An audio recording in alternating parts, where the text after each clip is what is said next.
So the point of this lesson series is to introduce the camera and implement it in our game.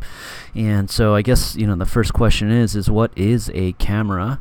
Looking back on this guide here, I kind of go over a little bit about the first game that used a camera, and it was this little, I don't know, Doom buggy game. It's like a racing game.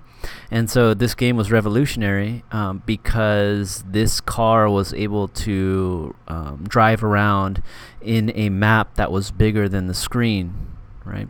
So if he went to the left, then the world kind of shifted to the left. No, if he moved to the right, then the world shifted to the left. So it appeared like he is moving around in a bigger world, right? And so, the game that probably utilized it with the most, widespread use is Super Mario Brothers, right? We have this little character here who is able to, and this was built using Pygame, by the way, he's able to, interact with the world that's bigger than the screen, right? And so what's happening here is there's a camera. Let me get him to be quiet. There's a camera that is following the Mario Brother character, and based on his position in the world, it displays the part of the world that is surrounding his current position. All right. So that's what we're going to be implementing for our Raiden, but our Raiden is going to be a little bit different. If you notice here, what do we have? Hold on one second. All right. So what do we have? We have the world. It is moving upward, but the left and right is following the ship, the character. All right. So it's a bit of a more complicated algorithm, although it doesn't seem like it, right? It seems like Mario Brothers would be the more complicated algorithm.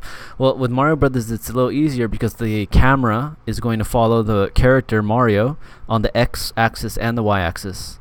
But on this one here, the y-axis needs to follow a different character, right, who's moving up at a constant velocity. And the camera needs to follow the ship on the x-axis, right? So it just adds a little bit more flavor to the algorithm that we're going to be using, right? And that's the camera, right? So we have this big old world that the ship is able to interact with, and he has limits at the top and at the bottom. And this little camera entity is what I called him, is moving upward at a constant velocity of, let's say, 1 pixel per iteration of the while loop, so 60 pixels per second upward.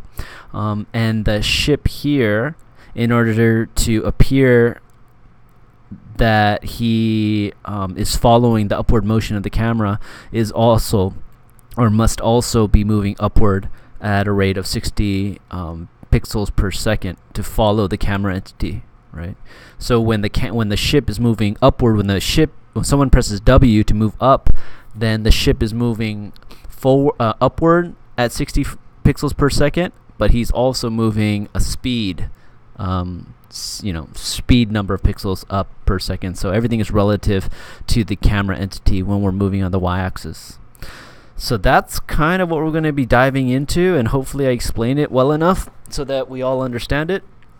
Just a heads up is that when I first encountered the camera algorithm, I could not wrap my head around it, right? Like, I had it in front of me. I knew that it did work, and I just couldn't understand why it worked, right? It's so simple too. It's like, I don't know, it's like maybe 10 lines of code, but I just could not understand why it worked. I had it in my pocket all the time.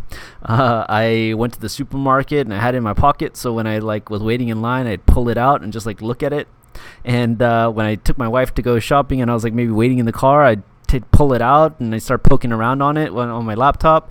I just could not understand it, right? So after a lot of time, I think it was maybe about 2 or 3 weeks, sad to say, I finally got my head wrapped around it, and hopefully I'll be able to explain it clear enough to you all folks so that you don't need to go through that type of frustration. And I just relate that story so that if you're ever looking at code, you don't understand it, and it takes you a long time to get it, don't worry, right? We all go through that if you're gonna, have a regular habit of coding using, using Python or Java or whatever it is that you're going to be using. Right? It's normal.